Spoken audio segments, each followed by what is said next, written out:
Amém? Bom sábado, igreja. Que alegria poder estar aqui com vocês novamente. Eu estive aqui há muito tempo atrás. Foi em dezembro do ano passado, irmãos. Vocês acreditam? Olha quanto tempo já não faz, né?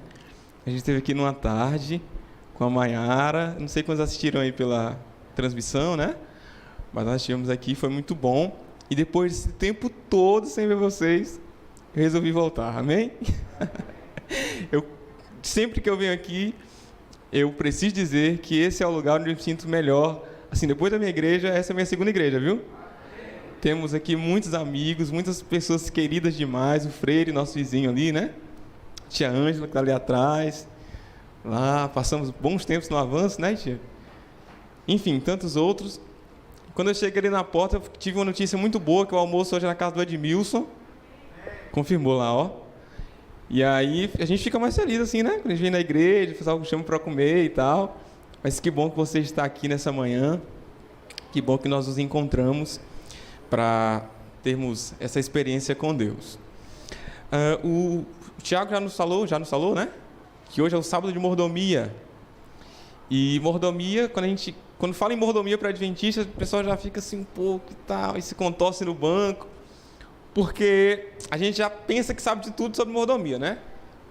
Mas, na verdade, mordomia é um tema tão amplo que nós precisamos sempre nos lembrarmos disso. Tão importante para nós.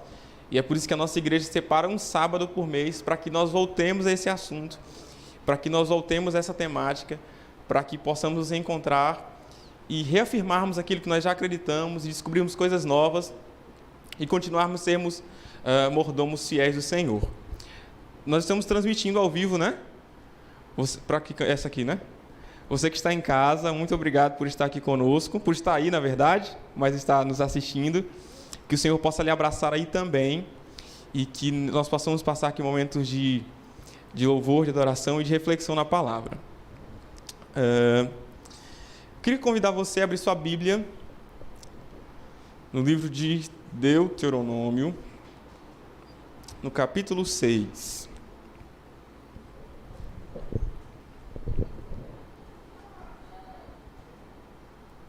Deuteronômio, capítulo 6.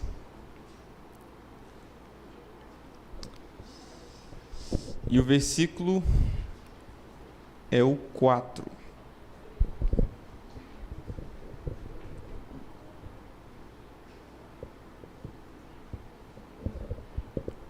Encontraram? Deixa aí guardadinho que a gente vai conversar aqui. Vocês já precisaram pegar alguma coisa emprestada de alguém? Quando já precisaram fazer isso? Acho que todo mundo, né? Não tem essa pessoa no mundo que nunca tenha precisado de algo de outra pessoa. E como é que você trata essa coisa que você pega emprestado, irmão? Com o maior cuidado do mundo, né? Para não quebrar, para não danificar, para não ralar, para não cair. E a gente tem mais cuidado com essa coisa que a gente pega emprestado do que com as nossas coisas, né? A gente pega e separa um lugarzinho especial ali e deixa, porque por um simples motivo, porque não é nosso. E se não é nosso, mas está em nossas mãos, nós precisamos cuidar e zelar e entregar no mesmo estado que recebemos, ou talvez até melhor, né? E lá em casa a gente tem dois defeitos. O primeiro deles é que a gente empresta as coisas e esquece. Pegar alguma coisa emprestada com a gente é besteira, irmão. Você vai pegar e você vai ficar. Se você não devolver nunca, a gente não vai pedir, não. Talvez a gente até lembre, mas a gente não vai pedir.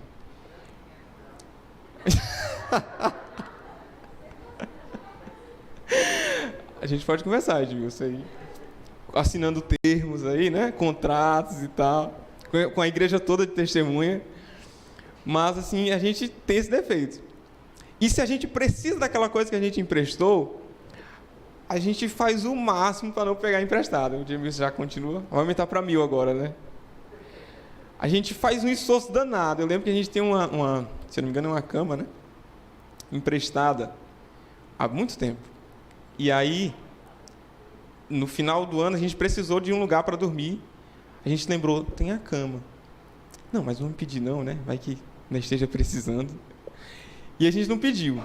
Mas a gente tem um outro problema com a gente. que é que quando a gente pega as coisas emprestadas de alguém, na mesma hora, no mesmo instante, a pessoa precisa. E corre lá em casa e liga, vem trazer. Eu digo, gente, tá vendo como são as coisas? Mas, enfim, a gente vai vivendo e vai aprendendo, né, a lidar com essas coisas. Mas, quando a gente pega algo que não é nosso, a tendência é nós cuidarmos da melhor maneira possível. E com a mordomia funciona mais ou menos assim. Quando nós falarmos em mordomia, a primeira coisa que nós precisamos ter em mente é que tudo que nós temos não é nosso. Ah, mas não é nossa. O meu salário não é meu. O meu tempo não é meu. Os meus recursos não são meus. Mas de quem é então? É de Deus. E a gente tem aquela mania de dizer assim, lá vai eu entrar no assunto. Dízimos e ofertas, né? A gente tem a mania de falar assim, não, eu vou separar o que é de Deus, os 10%, né? E os outros 90% eu vou fazer o que eu bem entender. E a gente tem essa ideia de que existe aquilo que é de Deus e aquilo que é nosso. Mas quando nós vamos à Bíblia, nós encontramos um Deus que é dono de tudo. Os 10% é a parte que a gente, assim, mais devolve a Ele. Mas os que sobram continua sendo dele. E continua sendo preciso que Ele administre por nós. Mas nós temos essa ideia de que mordomia tem a ver muito com dinheiro e com sábado, né? E, de fato, tem a ver com isso tudo. Mas mordomia vai muito além disso tudo. Vai muito além de sábado e de dízimos e ofertas. E é sobre isso que nós iremos conversar hoje, sobre essa amplitude do que seja mordomia. No livro de 1 Pedro, na primeira carta de Pedro, capítulo 4, você não precisa ler, mas se quiser pode abrir, versículo 10, Pedro vai nos trazer a ideia de que nós somos dispenseiros de Deus. Ele vai começar falando sobre oração, vai falar sobre o amor que cobre multidão de pecados. No versículo 10 ele chega e diz assim, olha, nós somos dispenseiros da multiforme graça de Deus. E o Tiago aqui acabou de ler, né, em Coríntios, 1 Coríntios, né, se eu não me engano, 4 também, onde Paulo vai nos trazer essa mesma ideia de que nós somos dispenseiros. E no grego essa palavra dispenseiros é oikoinos, que significa exatamente mordomos. Tem algumas Bíblias que já vem, não sei se você tem, que já vem com a tradução de mordomos. Nós somos mordomos de Deus. E essa ideia de dispenseiro é alguém que cuida daquilo que não é dele. E Pedro vai ampliar esse conceito, trazendo a ideia de multiforme graça de Deus. E Pedro dá uma abrangência para esse assunto de uma maneira assim incrível. Nós somos dispenseiros, nós somos mordomos, nós administramos a multiforme graça de Deus. E é sobre essa amplitude que nós iremos conversar hoje. O título, eu sou muito ruim de título. Eu mudei o título, né, Tiago? Tiago pediu ontem à tarde, diz aí o título do sermão. Aí eu coloquei, qual foi? Alguma coisa assim sobre adoração, um estilo de vida. E aí eu fui andar pela casa e fiquei pensando naquilo, aí eu pensei em outro título, que foi a mordomia do Shema, né? Que foi divulgado aí, a mordomia do Shema. E hoje de manhã eu estava vindo no carro e pensando, aí já pensei em outro título. Eu disse, gente, mas eu não me decido, mas vai ficar a mordomia do Shema, viu? E é sobre o Shema que nós vamos conversar. Queria que você, já está aberto, né? Deuteronômio capítulo 6, versículo 4. É sobre isso aqui. 6, 4. A Bíblia nos declara assim: Ouve, Israel, o Senhor, nosso Deus, é o único Senhor. Amarás, pois, o Senhor teu Deus de todo o teu coração, de toda a tua alma e de toda a tua força. Isso que nós acabamos de ler é conhecido como Shema. O Shema é uma oração judaica que... Isso aqui é Moisés abençoando o povo. Moisés está falando ao povo nesse momento. E Moisés está prestes a conquistar a terra prometida. O povo, na verdade. E antes de Moisés atravessar o Jordão, o Senhor chama Moisés e diz assim: Moisés, tu vai dizer essas palavras para o povo. E é nesse momento que Moisés, falando aqui sobre obediência, chega e diz assim, ouve, Israel, o Senhor nosso Deus é o único Senhor, amarás, pois, o Senhor teu Deus de todo o teu coração, de toda a tua alma, de toda a tua força. Essa oração é tão importante para os judeus que eles fazem essa mesmíssima oração todos os dias, de manhã e à tarde. E ela é conhecida aí mundialmente como a oração do Shema.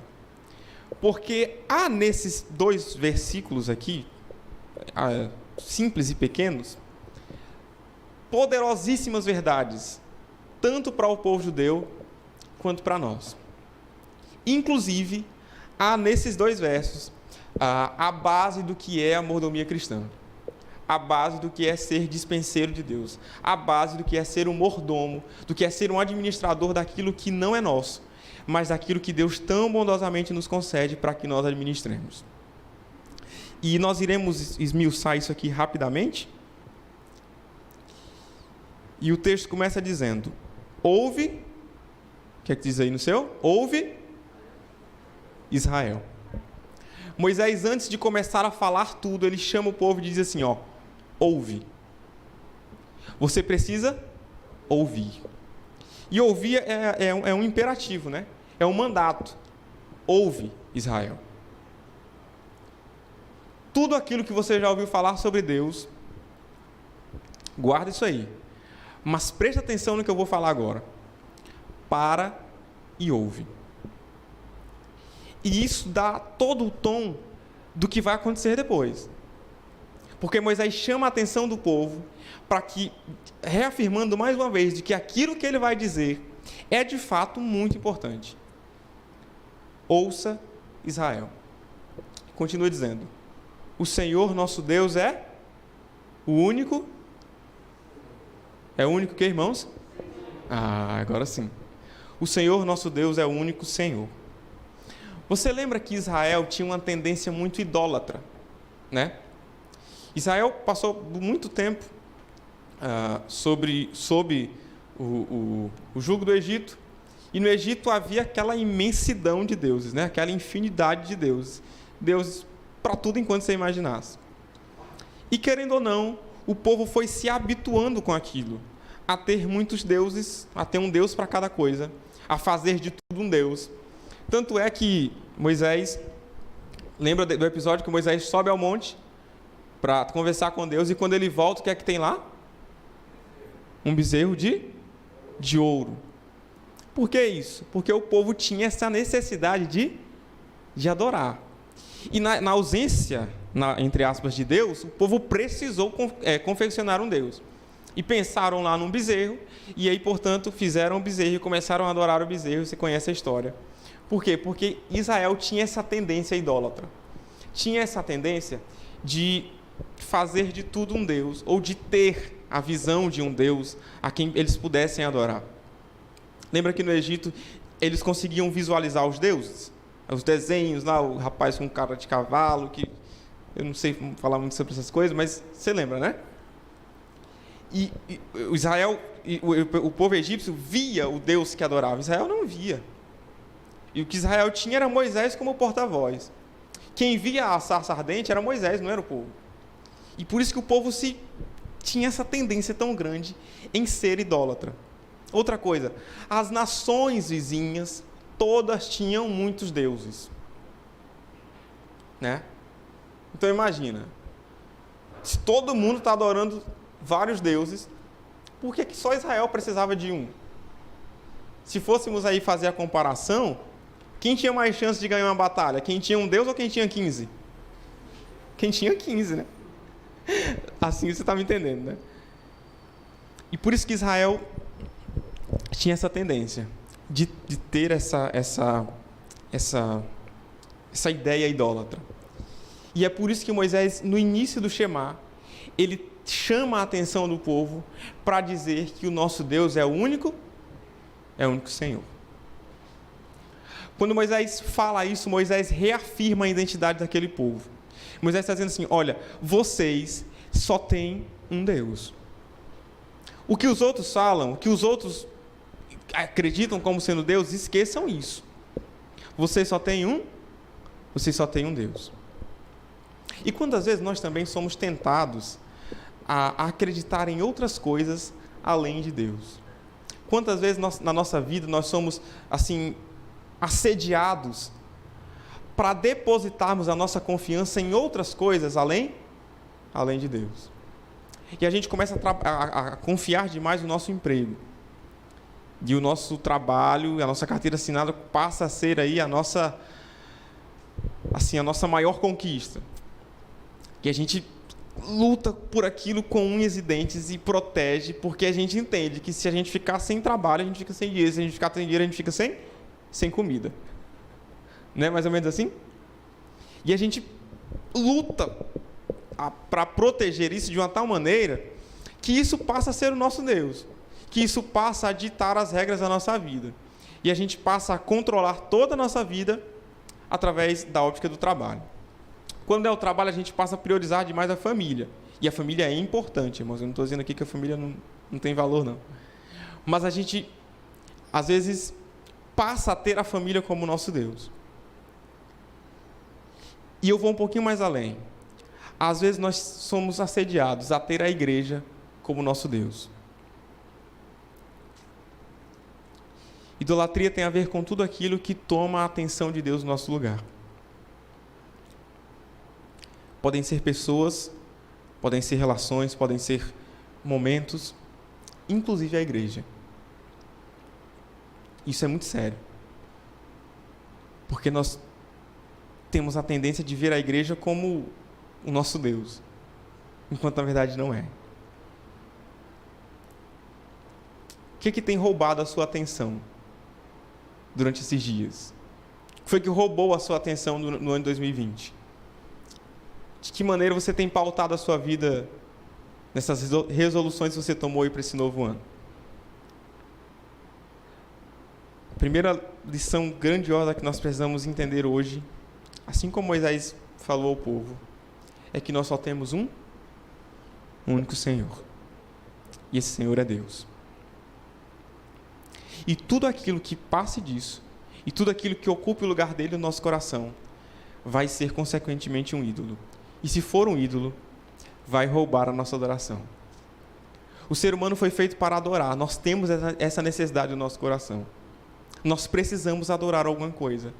Quando nós não adoramos a Deus, nós estamos adorando a outras coisas. Tem gente que adora a bike, né? Já viu o pessoal aí do pedal? Que faz pedal toda terça e quinta, né? O pessoal dá o sangue por aquilo e vai, velho. Tem gente que idolatra outras coisas. Tem gente que adora muitas outras coisas, porque há no nosso coração um vazio que só pode ser preenchido por Deus. E quando não é preenchido por Deus, nós lutamos de todas as formas para podermos preenchê-lo de alguma outra maneira. E é por isso que Moisés chega para o povo e diz: ouça, atente. O Senhor, nosso Deus, é o único? É o único Senhor. Nós também temos a tendência de termos outros deuses na questão, assim, do individualismo, do relativismo, né? A gente passa a nos entender como o centro do mundo. Ou então a gente passa a entender que tudo é relativo. A gente passa a duvidar um pouco dos mandatos de Deus. E a gente começa agora a querer dizer como conduzir a nossa própria vida. E uma coisa aqui que eu preciso dizer para vocês: nós não temos condições de gerir a nossa própria vida.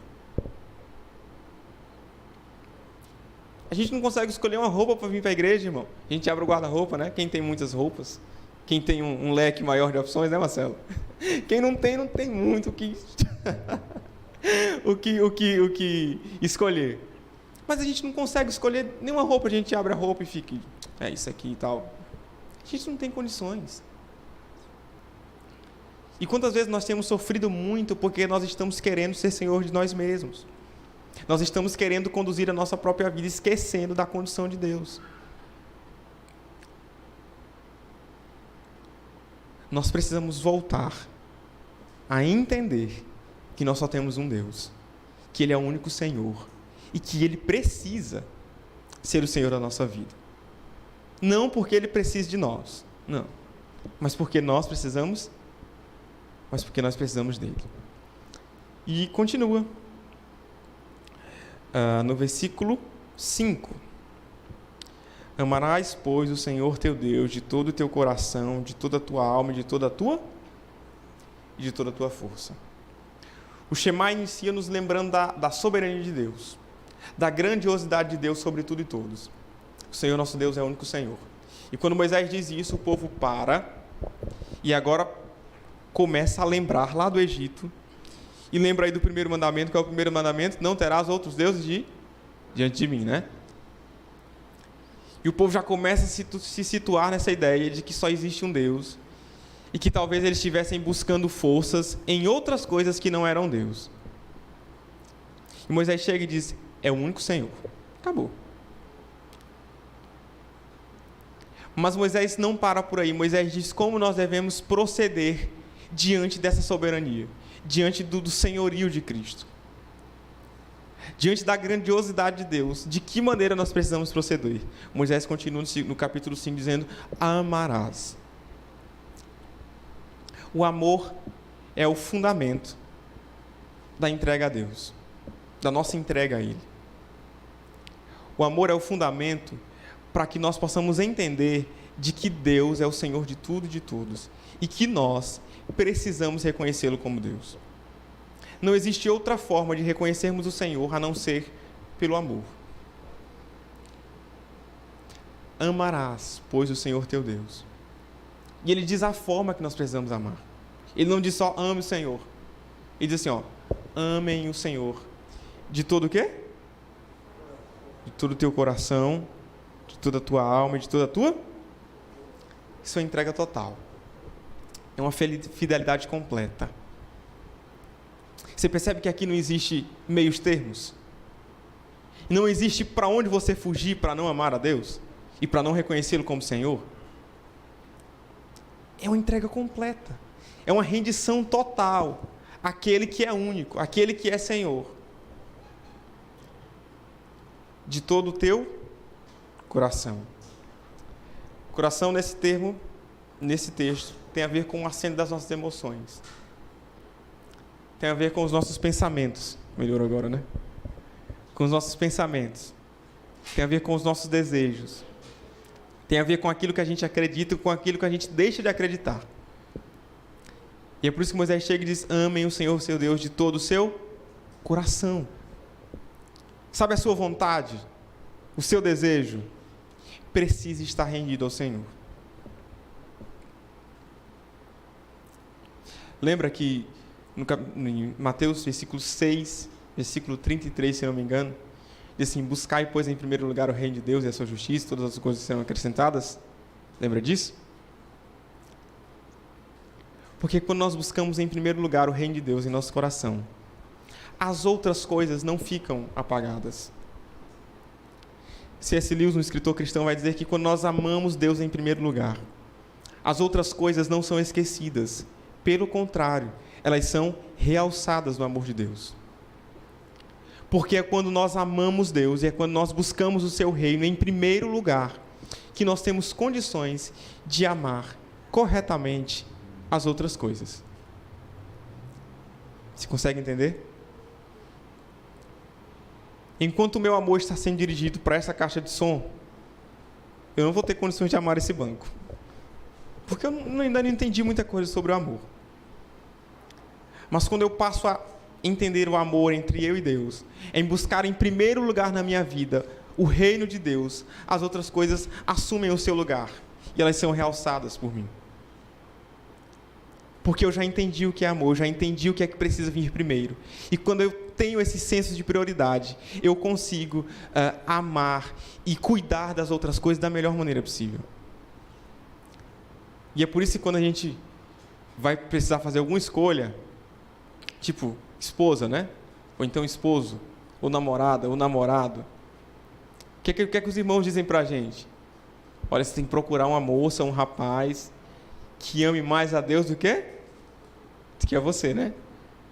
Porque é nessa relação com Deus que as outras coisas assumem um lugar de origem, que as outras coisas assumem o seu real lugar em nossa vida e elas passam a ter a sua real importância. E nós temos condições de gerir e de cuidar de tudo da melhor maneira possível. E é por isso que Moisés chama a atenção para o amor. Amarás, pois, o teu Deus de todo o teu coração. Porque Moisés entende que quando o povo se voltasse para Deus em primeiro lugar, as outras coisas seriam acrescentadas e as outras coisas assumiriam o seu real lugar. E as guerras que esse povo iria travar já não teriam tanta importância assim. E o mar e o Rio Jordão, que eles estavam aqui na beirinha aqui, para atravessar, um gigantesco, já não teriam tanta importância assim. E as muralhas de Jericó já não teriam essa importância toda. E esqueci agora. As outras coisas não teriam essa importância. Os gigantes, lembra dos gigantes? Já não teriam essa importância toda. Por quê? Porque o coração do povo estava rendido a Deus. E a atenção do povo estava voltada para Deus. E a confiança do povo estava voltada para Deus. E quando o povo se encontrasse com Deus, Deus reafirmaria a identidade deles. E diria, olha, vocês são meus filhos. Foi eu que os tirei lá do Egito. Vocês chegaram até aqui porque foi eu que os trouxe. E aí? Eu já fiz isso tudo. O que é que ainda falta mais? Vocês ainda estão com medo de alguma coisa. Vocês atravessaram o Mar Vermelho, gente. Vocês lembram? Que eu abri o mar, vocês caminharam em terra seca. Vocês passaram e chegaram até aqui. E é por isso que vocês precisam continuar lembrando que só existe um Deus. E que a esse Deus o nosso amor deve ser completo. A nossa entrega deve ser sem reservas. O amor e a reverência se unem aqui em obediência a Deus. Amarás, pois, o Senhor teu Deus de todo o teu coração. Nesse pequeno trecho, nós encontramos duas coisas: reverência e amor, que vão resultar em uma obediência a Deus. E aqui, Moisés, se você continuar lendo em casa, em todo o versículo 6, Moisés está falando da terra. E Moisés, no início do capítulo 6, Moisés está dizendo assim, o fim da lei é a obediência, que é o títulozinho aí, né? Nesse momento, amor e reverência se unem e resultam em obediência. Moisés está falando aqui da terra, que já houvera sido prometida por Deus. Deus não estava dizendo aqui, vocês precisam me obedecer para que vocês possam conquistar a terra. Não, Deus não está dizendo isso. A conquista da terra aqui não é a consequência da obediência. A obediência é consequência da conquista da terra. Porque Deus está dizendo assim, olha, eu já prometi a vocês. Vocês não precisam mais se preocupar com a terra prometida. A terra prometida já está garantida a vocês. Você pode ler durante todo o capítulo isso aí. E aí, resultado dessa garantia que o povo obedece. Porque nós temos a ideia de que obedecer a Deus é como uma moeda de troca, né? Eu obedeço a Deus e então Ele me abençoa. Ou então eu obedeço a Deus para que eu possa conseguir alguma coisa mais à frente. Vai ter um concurso aí no meio do ano, então, assim, já no começo do ano eu preciso organizar minha vida, né? Então eu vou começar a devolver meu dízimo bonitinho, vou começar a ler a Bíblia todos os dias. E a gente deturpa essa ideia de obediência. A obediência bíblica, irmãos, tem a ver com revelar o caráter de Deus. Quando nós somos obedientes, nós não estamos tentando conseguir alguma coisa. Nós não estamos oferecendo a Deus alguma coisa para que Ele se agrade. Olha, fulano de tal ali é bonzinho, vou abençoar ele. Não. Obediência do reino de Deus tem a ver com revelar quem Deus é. Tem a ver com revelar a grandeza de Deus. Tem a ver com revelar o senhorio de Deus em nossa vida. E é por isso que nós somos obedientes. A gente cresce aprendendo que para ser a gente tem que ser obediente para ganhar alguma coisa. Na nossa casa é assim, né? Se o menino não se comporta, ele não ganha chocolate, né? Só precisa ficar obediente para ganhar aquilo que eu vou dizer. Mas o reino de Deus não é assim. O reino de Deus não é uma moeda de... A obediência não é uma moeda de troca onde eu obedeço e sou abençoado. Claro que a minha obediência vai me trazer benefícios. Claro, isso é inquestionável. Mas o primeiro ponto de obediência na nossa vida, a primeira ideia que nós precisamos ter de obediência é que nós precisamos revelar quem Deus é. Nós precisamos, com a nossa vida, revelar quem Deus é. E é por isso que nós somos obedientes. E é por isso que quando a gente guarda o sábado, não é porque a gente quer receber alguma outra coisa. A gente guarda o sábado porque Deus disse, olha, lembra-te de sábado para santificar. Quando a gente guarda o sábado, a gente está dando um testemunho ao mundo de que o nosso tempo, quem cuida é Deus. De que o nosso sustento, quem dá é Deus. E na guarda do sábado, nós revelamos quem Deus é. Israel tinha essa incumbência de mostrar ao mundo, de mostrar às nações vizinhas quem Deus era. Eles eram as testemunhas de Deus naquela época, e assim como nós somos hoje. Enquanto todo mundo acreditava em 1000 deuses, Israel acreditava em um. E esse um era suficiente. E é por isso que a esse único Deus, a entrega deveria ser completa, para que através da obediência, quem os visse ao redor, reconhecesse Deus como o único Senhor. Como é o início desse discurso. Mas ele continua, de toda a tua alma. Você percebe que começa com as emoções, né? Os sentimentos, com o meu senso de entender quem Deus é, de revelar a Ele, de ser obediente. Mas ele vai mais além. Com a tua alma. Quando nós lemos alma, nós entendemos todo o nosso ser. Nós entendemos tudo aquilo que está relacionado a nós. Nós entendemos que a nossa vida precisa ser uma vida de adoração. E é por isso que o primeiro título era Adoração e Estilo de Vida, né? Que eu precisei mudar. Porque quando Moisés toca no assunto da alma, ele deixa o coração, sabe? Porque o coração é eu e comigo mesmo. Meu coração, quem sabe sou eu. Mas a minha alma, quem eu sou, é perceptível aos olhos dos outros. O meu estilo de vida precisa ser um estilo de vida de adoração ao Senhor. E mordomia nada mais é do que isso. Adoração como um estilo de vida. Mordomia é entender que Deus é único todos os dias da nossa vida. É entender que Deus é soberano, não só quando a gente vai separar o nosso dízimo da nossa oferta. Não só quando a gente vai escolher comer soja ou comer carne. Não só quando a gente vai escolher o que fazer no sábado pela manhã, ou vir à igreja ou ficar em casa assistindo o culto online. Não só quando a gente precisa decidir entre o trabalho ou a guarda do sábado. Mordomia tem muito mais a ver, tem a ver com a nossa vida, completamente. Porque mordomia é adoração. Mordomia é reconhecer quem Deus é. E esse reconhecimento precisa ser diário. A nossa ideia de adoração tem a ver muito com o sábado, né? A gente acha que a adoração é vir à igreja e cantar e devolver aquilo que a gente tem. E de prestar culto ao Senhor. E isso é adoração. Com certeza. Mas a adoração não é só isso. Muito mais do que acontece nos sábados. A adoração tem a ver com o que acontece entre os sábados. Você conseguiu pegar a ideia? Muito mais do que uma adoração no templo.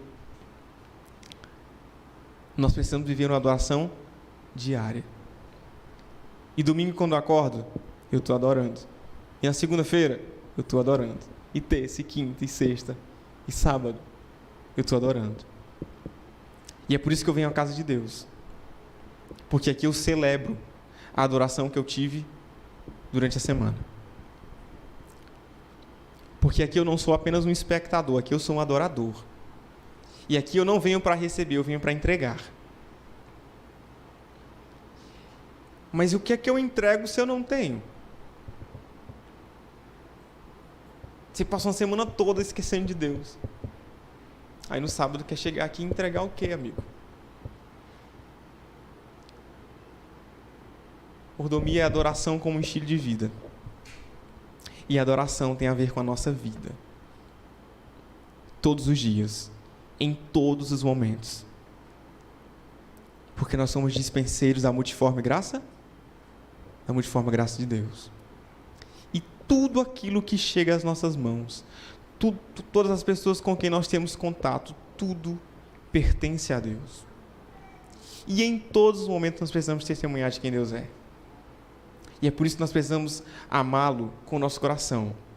E nós precisamos amar com a nossa alma. Todos os dias. Lembrando que o Senhor é soberano. E que nós somos seus filhos. E que, portanto, nós precisamos reconhecê-lo todos os dias como o Senhor da nossa vida. Moisés conclui dizendo de toda a tua força. Significa literalmente com o teu máximo esforço. É um convite à fuga da casualidade.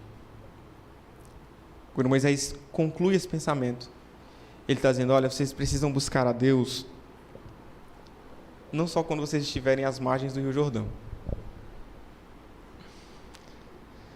Vocês precisam encontrar a Deus não só quando as muralhas estiverem lá gigantes e vocês se sentindo pequenos diante dela. Vocês precisam se esforçar para buscar a Deus. Com o máximo esforço de vocês, vocês precisam reconhecer que Deus é o único Senhor. Sabe por quê? Porque todos os dias nós estamos sentados a nos esquecermos disso. Nossa maior luta é contra nós mesmos. Porque o pecado colocou em nós essa possibilidade de vivermos sem Deus, essa aparente possibilidade de vivermos sem Deus. E a gente passa a vida perseguindo isso. Querendo viver sem Deus, querendo ser independente. Querendo conduzir a própria vida. Querendo tomar as próprias decisões. E achando que eu que na minha vida mando, na minha vida mando eu. E a gente toma isso como verdade. E a gente vê as pessoas por aí dizendo isso, ó, aqui quem manda sou eu. E o que eu digo eu não volto atrás não. Já viu esse tipo de gente? Porque a gente tem essa tendência, irmãos, de querer nos afastarmos de Deus. E a nossa maior luta não é fugirmos do pecado, é nos aproximarmos de Deus. A gente tem a tendência, muito legalista, né? Eu estou fugindo do pecado, mas está indo para onde, irmão? Para onde é que essa fuga está lhe levando? Nossa maior necessidade é nos aproximarmos de Deus. Porque nele a nossa vida faz sentido. Porque nele o pecado já não nos atrai mais. E por mais que nos atraia, nele nós temos força de resistirmos.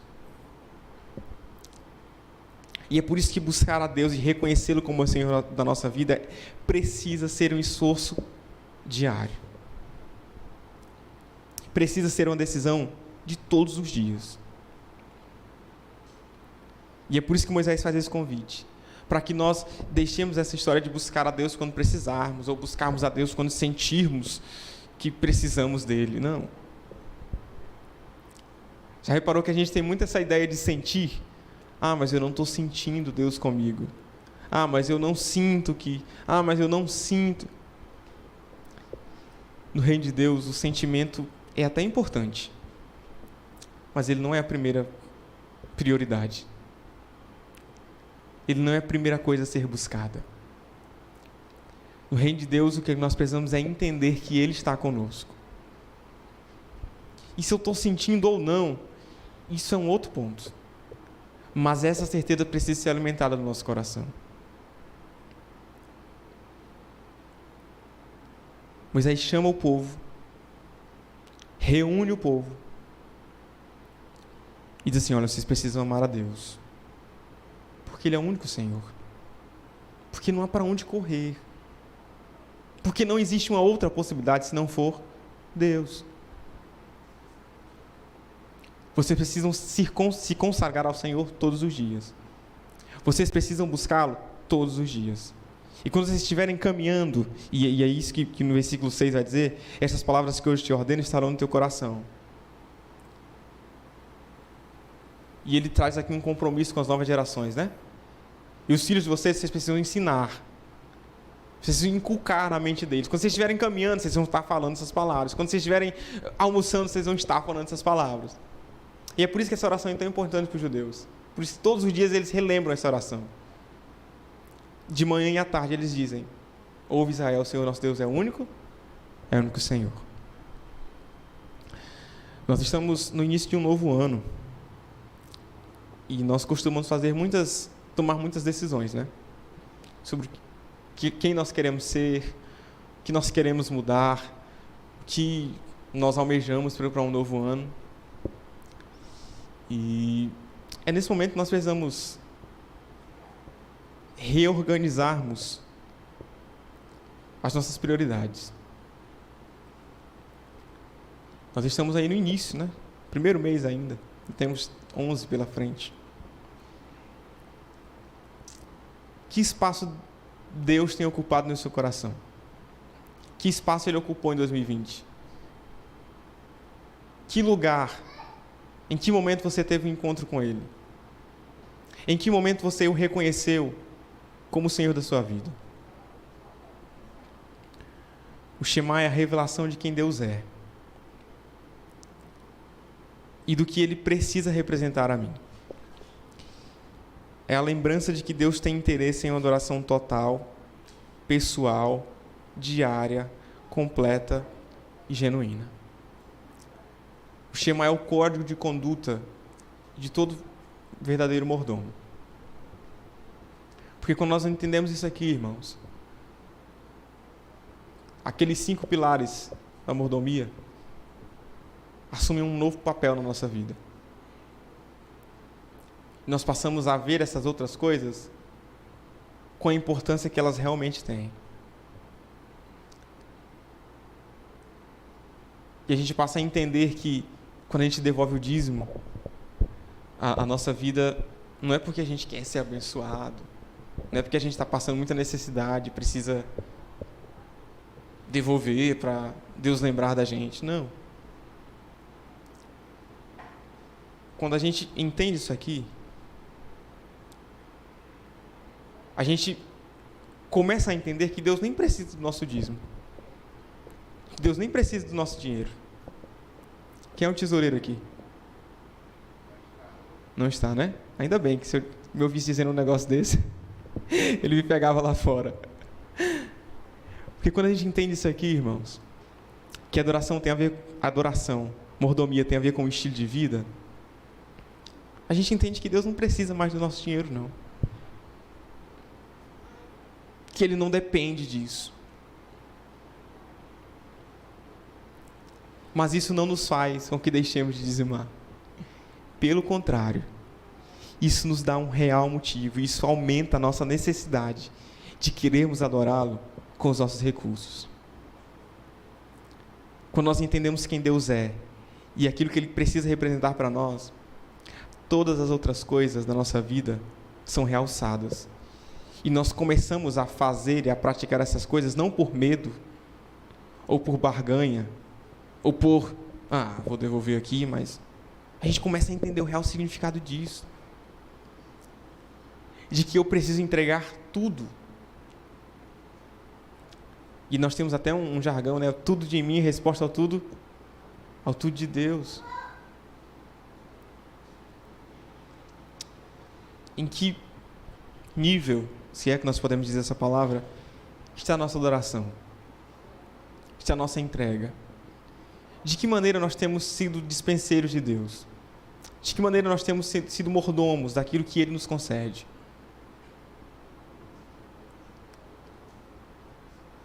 Deus nos concede tudo todos os dias. tudo. Se a gente precisa, Deus concede. E quando Ele não concede, é porque a gente não está precisando realmente. Às vezes a gente pede alguma coisa, né? E ora, e faz jejum, em uma semana de oração, e tentando conseguir alguma coisa, e a coisa não vem.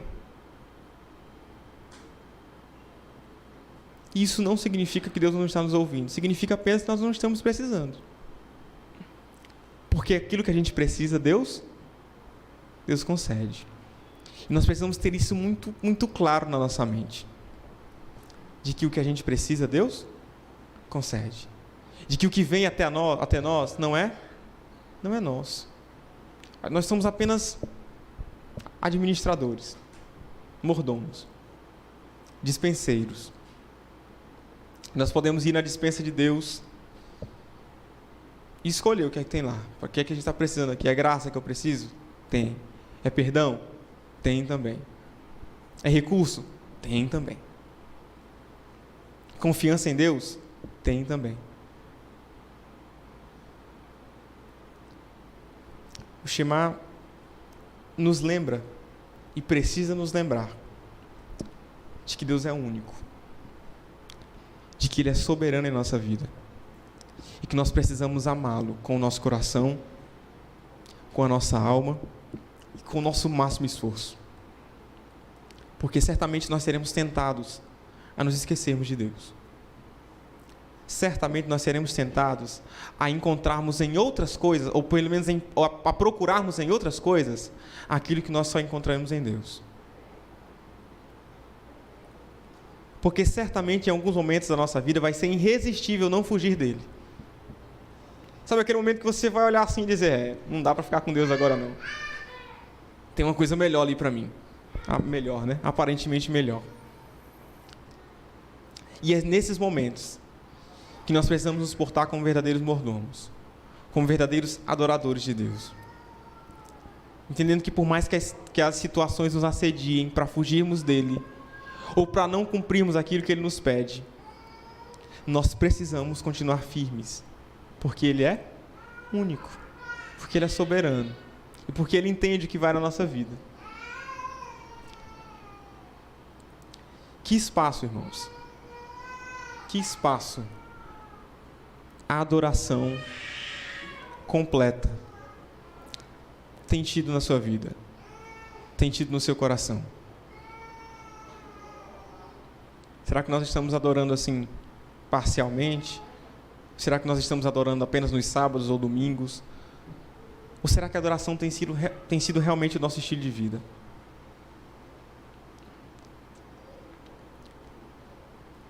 De que maneira nós temos entendido e nós temos expandido o reino de Deus? Que mordomia é isso? É entender o reino de Deus e expandi-lo. Mordomia é nos encontrarmos com Deus e ouvirmos dele quem somos, e então revelarmos ele às outras pessoas. Você percebe como esse tema é tão abrangente assim, né? Às vezes a gente quer resumir em alguns pontos, mas não dá. Porque é uma vida no altar de Deus. Lembra de Abraão? Abraão saiu da casa do pai dele, e nos capítulos aí de Gênesis 17, ali em diante, você vai ver todo o tempo a expressão: Abraão ergueu um altar ao Senhor. Alguma coisa assim. Em todo o tempo você vai ver Abraão erigindo um altar. Em todo o tempo, Abraão sai de uma cidade para outra, Abraão faz um sacrifício. Abraão consegue alguma coisa, Abraão faz um sacrifício. Abraão, um altar, um altar, um altar. Mordomia é isso. Adoração é isso. É uma vida no altar de Deus. É entendermos que nós não somos senhores de nós mesmos. É entendermos que nós não temos capacidade de gerir aquilo que é nosso. Mordomia é reconhecer Deus como Deus, soberano, e permitir que Ele conduza a nossa vida. O convite de Deus para nós essa manhã é que você possa pensar nisso que foi dito, no Shema. Que você possa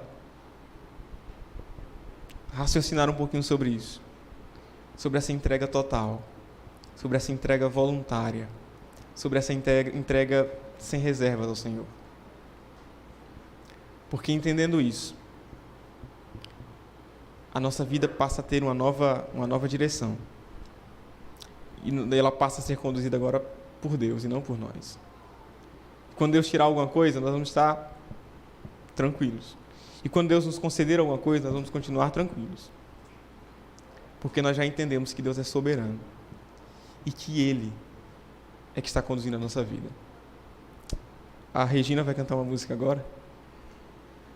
Essa moça que veio... canta muito bem, viu?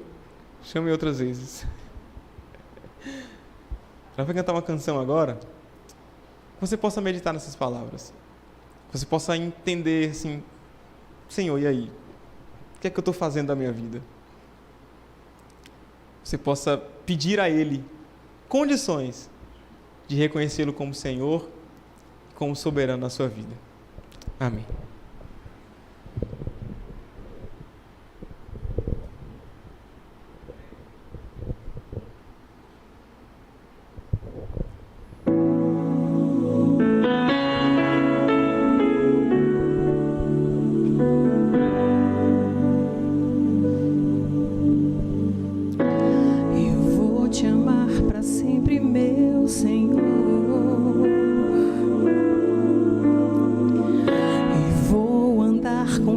Seja onde for,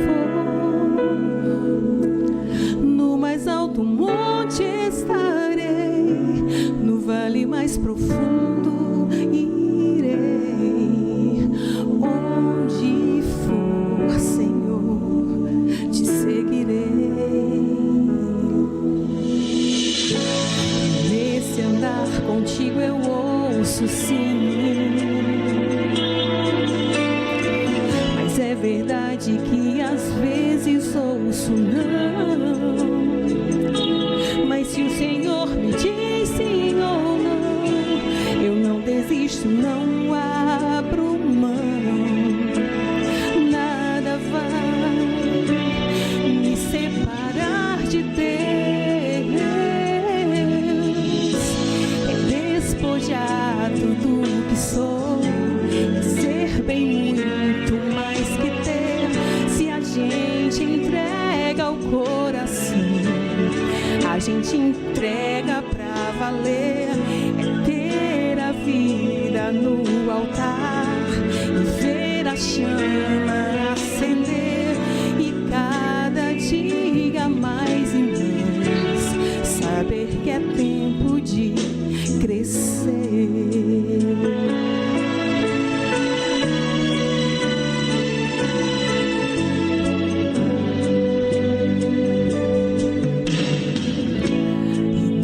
Andar contigo eu ouço sim,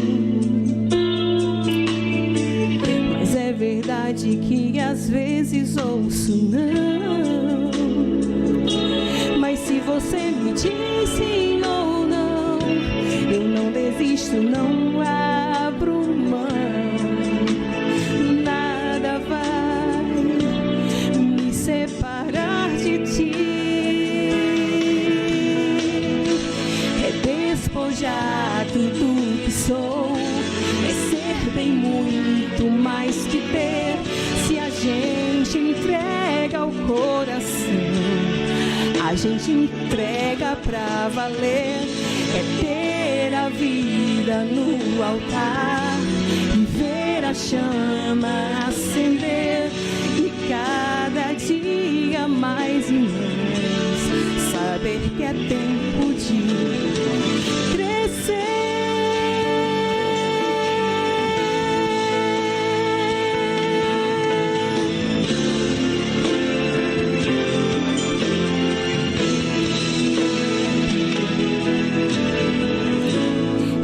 Despojar tudo o que sou, é ser bem muito mais que ter.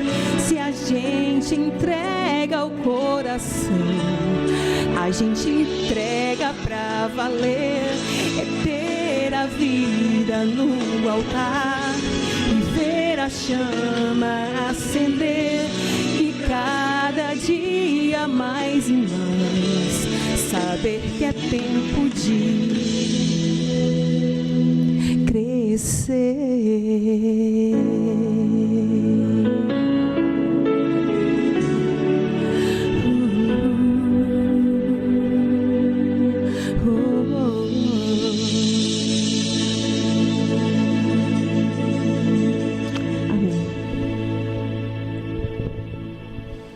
Oremos. Bom Deus que estás nos céus, obrigado porque durante esses momentos nós podemos entender que Tu és soberano e que nós precisamos nos entregar completamente a Ti.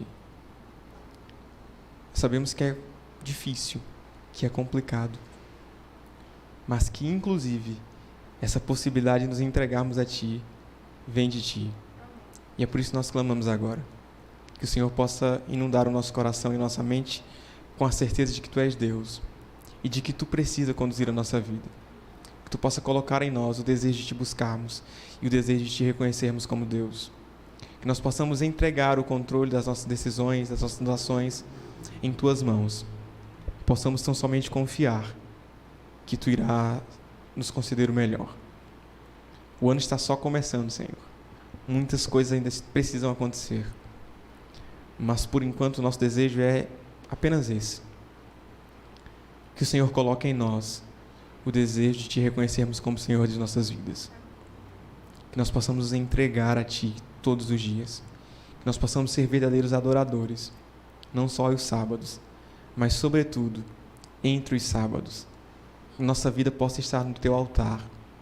Que Tu possa aceitar a nossa adoração, ainda que imperfeita, e o nosso louvor a Ti. Te pedimos, portanto, que o Senhor nos abençoe, que o Senhor nos alcance com a Tua graça e que o Senhor nos dê a Tua paz. Fica conosco e o restante desse sábado também. Nós Te oramos em nome de Jesus. Amém. É sempre um prazer e uma alegria voltar a essa igreja. Que o Senhor possa abençoar a cada um de vocês. Que possamos, durante esse ano que se inicia, nos entregarmos totalmente e sem reservas aos pés do Senhor. Que o Senhor nos abençoe a todos.